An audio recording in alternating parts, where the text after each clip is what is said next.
Alors, bonjour tout le monde. Donc, maintenant, on va passer à l'exercice 29.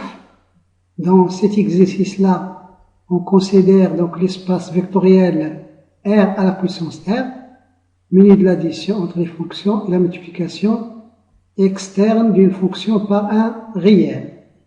Donc, on a déjà étudié cet espace-là et on a donc explicité les opérations qu'on utilise donc dans cet espace-là. Et on a vu donc quelques sous-espaces de R à la puissance R. Par exemple, les fonctions paires de R dans R, les applications paires, donc ils définissent un sous-espace de R puissance R. Donc avec E, donc c'est l'espace vectoriel, donc les applications qui sont définies de R dans R, on le note comme ça. Donc on a vu que l'ensemble des fonctions paires, l'ensemble des fonctions impaires, l'ensemble des fonctions polynomiales, l'ensemble des fonctions polynomiales de degré plus petit que n, donc il y a plusieurs sous-espaces vectoriels de E. Donc E, c'est un grand espace vectoriel, il est immense, il est très très grand, et dans cet espace-là, on a plein d'autres sous-espaces ici à l'intérieur. Donc vous avez le sous-espace des fonctions paires, le sous-espace des fonctions impaires. Ensuite, on avait que P plus I, la somme de ces deux sous-espaces-là, ça donne E, c'est-à-dire toute fonction définie de R dans R, on peut la décomposer sous la forme d'une somme, donc d'une fonction paire et d'une fonction impaire. Donc, on peut l'écrire, donc toute fonction f dans R puissance R, on peut l'écrire somme d'une fonction K, qui se trouve dans ce sous-espace-là, plus une fonction donc H qui se trouve dans le sous-espace des fonctions impaires. Ensuite, on a vu aussi que l'ensemble donc des fonctions polynomiales, il est ici à l'intérieur. Il y a des fonctions polynomiales qui sont paires, il y a des fonctions polynomiales qui sont impaires. Donc ça c'est K de X. Mais il y a aussi des fonctions polynomiales qui sont ni paires ni impaires, c'est-à-dire qui se trouvent dans cette région-là. Et on a vu que l'ensemble des fonctions polynomiales de degré inférieur ou égal à n est un sous-espace de K de X, c'est-à-dire il est plus petit que K de X, il est par là. Donc ça c'est Kn indice n de X, pour n un entier. Donc toujours Kn de X, il est plus petit que K de X. Donc ici, dans cet espace-là, il y a un nombre infini, inimaginable, donc de sous-espaces vectoriels de R à la puissance R. C'est un monde qui est très fascinant. Donc, dans cet exercice-là, on va prendre donc quatre éléments. Donc on prend E1, c'est la fonction qui a x associé cosinus carré de x. E2, c'est la fonction qui a x associé sinus carré de x. Ensuite, F1, c'est la fonction constante 1 qui a x associé 1. Et ensuite, F2, c'est la fonction qui a x associé cosinus de 2x. Donc on prend ces quatre éléments-là. Il faut bien comprendre que ce sont des éléments de E, c'est-à-dire des fonctions. E1, E2, F1, F2. Donc F1 c'est égal à 1 en tant que fonction, c'est la fonction constante égale 1. C'est-à-dire F1 de x est égal à 1 quel que soit x. La fonction E1 et la fonction E2. La fonction F2 c'est la fonction qui a x associé cosinus de 2x quel que soit x. Il faut comprendre que E1 est une fonction, c'est-à-dire E1 de y égale à cos carré de y quel que soit y appartenant à R. Donc c'est la même chose ici, la fonction E2 de z ça va être égal à sinus carré de z, quel que soit z appartenant à R. La fonction f1, ça veut dire que f1 d'une variable t est égal à 1, quel que soit t appartenant à R. Et la fonction f2, il faut comprendre que c'est f2 de s est toujours égal à cos de 2s, quel que soit s appartenant à R. Donc il faut faire la différence entre fonction et entre autre chose, entre un réel. Donc dans ce cas-là, lorsqu'on écrit comme ça veut dire f2 de s est un réel. Et lorsqu'on écrit comme ça, donc ce sont des fonctions. Des fonctions, donc il a un ensemble de départ, un ensemble d'arrivée, et une correspondance entre les éléments de l'espace de départ et l'ensemble du départ et l'ensemble d'arrivée. Donc on a bien donc E1, E2, F1, F2, donc E1, E2, F1, F2, donc appartiennent à E, c'est-à-dire à l'espace des fonctions qui sont définies de R dans R. Qu'est-ce qu'on peut faire ensuite avec ces fonctions-là? Donc on peut considérer le vecte de E1 et E2, c'est-à-dire le sous-espace vectoriel engendré par E1 et E2. On peut considérer vecte de E1, E2, on peut considérer vecte de E1, F1, on peut considérer vecte de E1, E2, F1, on peut considérer vecte de ces quatre vecteurs et ainsi de suite. Donc on va considérer, posons grand F, c'est égal à vecte de E1, E2.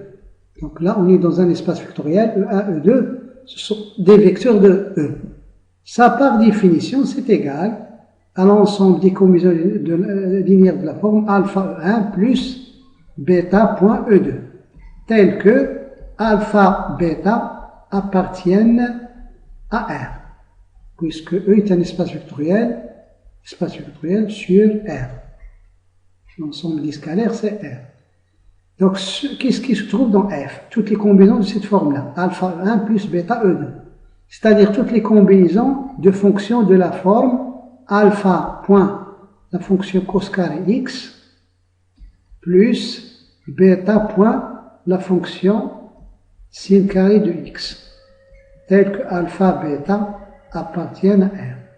Il faut comprendre que cette combinaison linéaire, c'est une combinaison de fonctions. C'est une fonction, c'est pas un réel. Donc cette fonction-là, lorsqu'on l'applique à y, ça donne alpha.cos carré y plus bêta.sin carré y. Lorsque y appartient à R, ça appartient à R. Donc ici, on met x, c'est pour dire que c'est la variable, on doit la mettre ici. Mais on peut mettre un point au lieu de x, c'est pas un problème. De toute façon, ce sont des fonctions. Donc, on veut déterminer la dimension de f. Donc, par définition de f,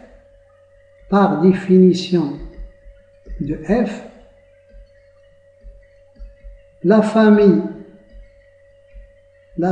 donc qu'on peut appeler donc la famille grand A, qui contient les deux vecteurs E1 et E2, est une famille génératrice. Donc, est une famille génératrice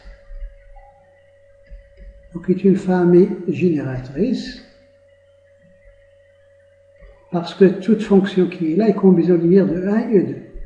Donc, on va voir est-ce que la famille est libre. S'il est libre, donc ça va être une base. S'il n'est pas libre, ça veut dire que l'un de ces vecteurs s'écrit combinaison linéaire de l'autre. Ensuite, donc, soit alpha 1, alpha 2 appartenant à R. Qu'est-ce que ça veut dire alpha 1 point E1 plus alpha 2 point E2 égale le 0 de E? Ça, c'est équivalent à dire que alpha 1 point la fonction cos carré de x plus bêta point sinus carré de x, cette fonction-là, égale la fonction nulle, le 0 de E, c'est la fonction nulle. Donc, l'égalité qui est là, ce sont des égalités entre des fonctions. Ça, c'est équivalent à quoi? Ça, c'est équivalent à écrire que alpha 1, par définition de la multiplication externe, c'est alpha 1 fois. Donc on applique ces deux fonctions, celle-là à t et celle-là à t. Donc ça veut dire que cos carré de t plus bêta plus alpha 2, donc là c'est alpha 2, sinus carré de t égale 0 de t, quel que soit t appartenant à R. Là, pour bien préciser les choses, donc ça c'est alpha point une fonction plus la somme entre fonctions. Là c'est l'égalité entre des fonctions, c'est l'égalité en rouge. Là c'est toujours des fonctions, la somme des fonctions. Ça c'est une égalité entre fonctions, la fonction nulle. Lorsqu'on passe à des variables, là c'est une somme entre des réels.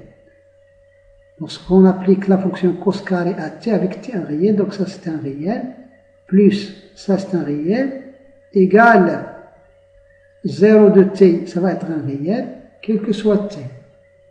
Et ça c'est équivalent à dire que alpha 1 cos carré de t plus alpha 2 sinus carré de t égale 0.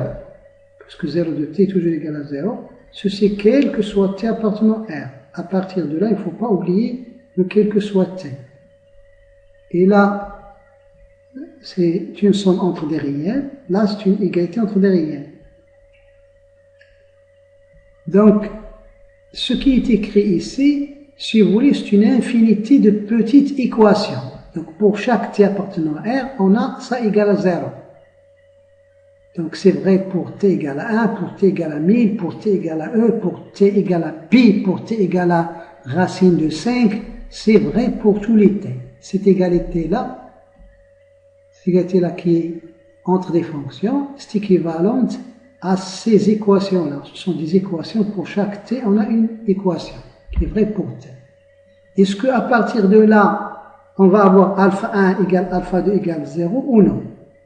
Donc, puisque c'est vrai pour quel que soit t, donc on peut donner des valeurs. Donc, pour t égale, par exemple, 0, ça c'est égal à 0. Donc ça va impliquer. Là, on va avoir une implication. Une implication, donc, on peut donc prendre pour t égale à 0. Ça va donner quoi? Ça va donner alpha 1 fois 1 plus alpha 2 fois 0, puisque sinus carré de 0, c'est 0. Donc ça égale 0. Donc on va avoir alpha 1 égale 0. Donc si alpha 1 égale 0, donc il faut donner notre valeur à t. Donc pour t égale par exemple à pi sur 2. Donc ici on a pris pour t égale à 0. Là pour t égale à pi sur 2. On va avoir donc pour pi égale à t égale à pi sur 2. Là, on va avoir alpha 1 fois 0, puisque cos de pi sur 2, c'est 0, plus alpha 2 fois les sinus de pi sur 2. C'est donc 1, et là, on va avoir ici 1, égale 0. Là, on peut donner, par exemple, d'autres valeurs. Donc, on peut, par exemple, pour t égale 1, on va avoir ici alpha 1 fois cosinus carré de 1 plus alpha carré fois sinus carré de 1 égale 0. Et on peut continuer jusqu'à l'infini, puisque dans R, on a une infinité de valeurs. Mais ce qu'on a ici, lorsqu'on prend t égale 1, donc ça ne rajoute pas grand-chose. Puisque déjà, avec ces deux lignes-là, la première et la deuxième, on a tout de suite cette implication. Donc là, il reste alpha 1 égale 0. Et là, il va nous rester alpha 2 égale 0. Et donc, on a gagné. On a gagné. On est arrivé à partir de cette écriture-là égale à 0. On est arrivé à alpha 1 égale alpha 2 égale 0. Donc, ça suffit. Donc, d'où la famille 1 E2 est une famille libre. Est une famille libre. Et puisqu'il est déjà génératrice, tu vas dire de l'espace qu'on a appelé donc F, la famille A est une famille libre de F, et donc c'est une base, puisqu'il est déjà génératrice de F, et donc une base de F. D'où la dimension de F en tant qu'espace vectoriel sur R, puisqu'on travaille sur R, c'est égal le cardinal de la famille A. Dans la famille A, on a deux vecteurs, E1 et E2, donc c'est égal à 2. Une question, donc on note donc G, c'est vecteur de la famille F1, F2. Donc ça, c'est aussi un sous-espace vectoriel de E qui est égal à R à la puissance R. Donc, G est aussi un sous-espace vectoriel. Donc, pour étudier sa dimension, donc il faut étudier si la famille F1, F2 est une famille libre ou non. Mais nous, dans la question 2, on demande de montrer que vecteur de E1, E2 est égal à vecteur de F1, F2. C'est-à-dire que F est égal à G. F, on l'a déterminé, donc c'est vecteur de 1, E2. Et on a trouvé que dimension de F, c'est égal à 2. Donc, pour montrer que F est égal à G, donc, il faut montrer que F est inclus dans G, que G est inclus dans F, en tant qu'ensemble. C'est-à-dire tout ce qui est dans F est dans G, tout ce qui est dans G est dans F. Ce qui est plus simple, puisqu'on sait que F est engendré par E1, E2. Si on arrive à montrer que E1 et E2 sont tous les deux dans G, qui est un sous-espace vectoriel, donc toute combinaison linéaire de 1 et 2 va être dans G, c'est-à-dire F inclus dans G. Et on fait la même chose pour G, inclus dans F. Donc, on a la chose suivante. On a la fonction cos carré de x, c'est-à-dire E1. Est-ce qu'il est possible de l'écrire comme combinaison linéaire de F1 et F2? Est-ce qu'on peut écrire ça sous la forme A.1 plus B point cos de 2x? Donc, est-ce qu'il existe A et B appartenant à R tel qu'on peut faire ça? Donc, si on revient aux relations, c'est-à-dire aux formules trigonométriques, on sait que le cosinus de 2x, si on fait un peu de trigonométrie, cosinus de 2x, on sait que c'est égal à cosinus, donc c'est cosinus de x plus x. Et on sait que cos de a plus b, c'est égal à cos a cos b moins sin a sin b. Le a égale à b égale à x. C'est-à-dire on va trouver que c'est cos carré de x moins sin carré de x.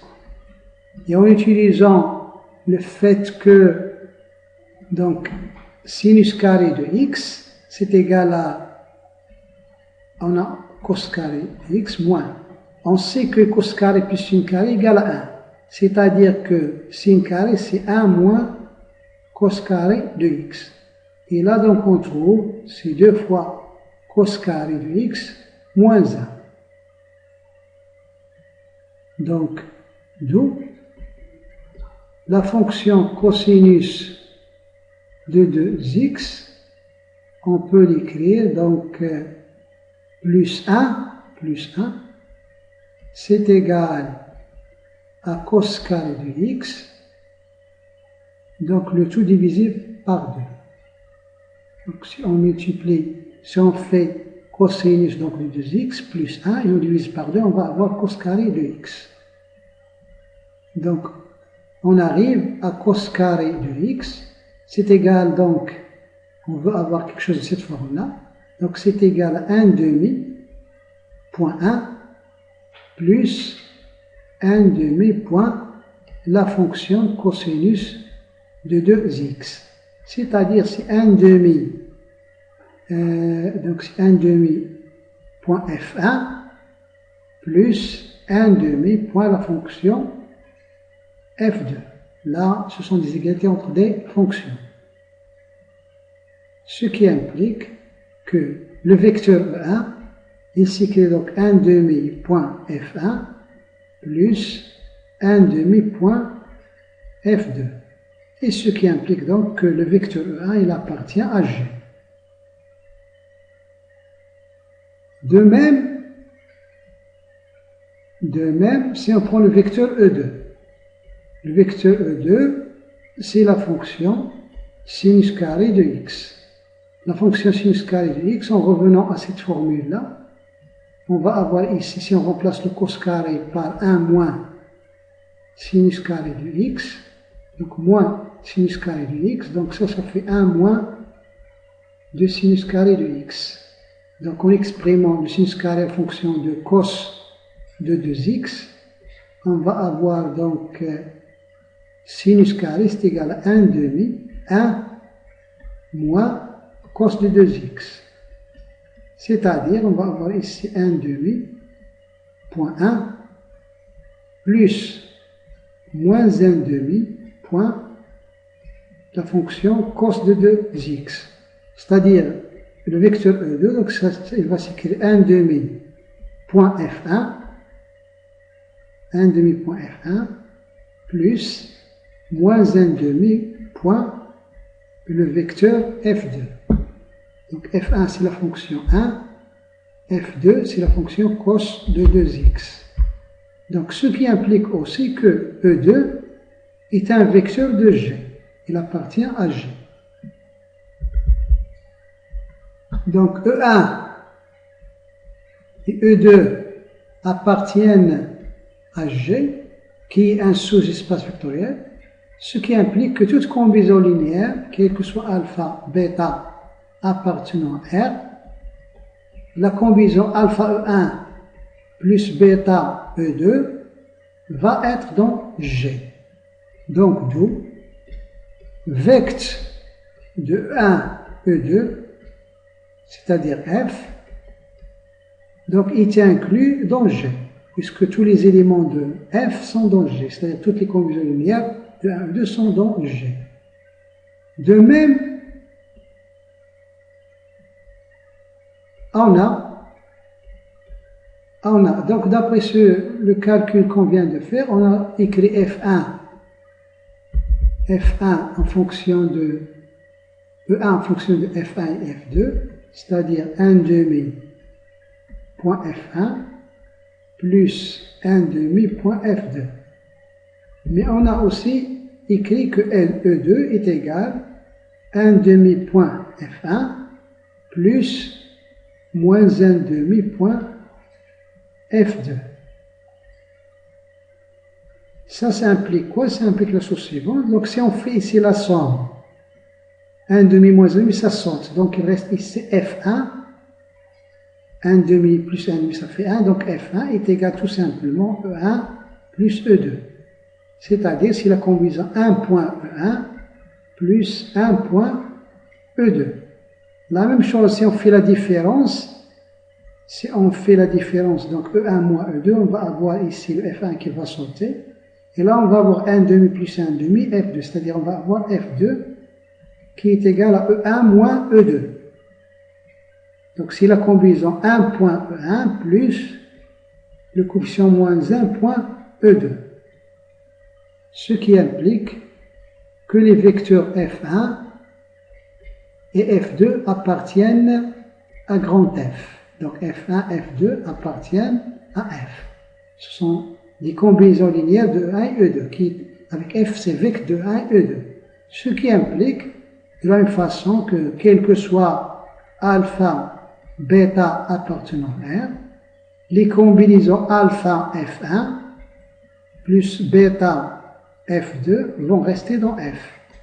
Ce qui veut dire que tous les éléments de G qui sont de cette forme-là vont être dans F. Ce qui implique que, quel que soit U appartenant à G, on a U qui appartiennent à F. Donc d'où le sous-espace G est inclus dans F, puisque tout ce qui est dans G, il est dans F. Donc, en soulignant ces deux lignes, donc d'où, bien finalement,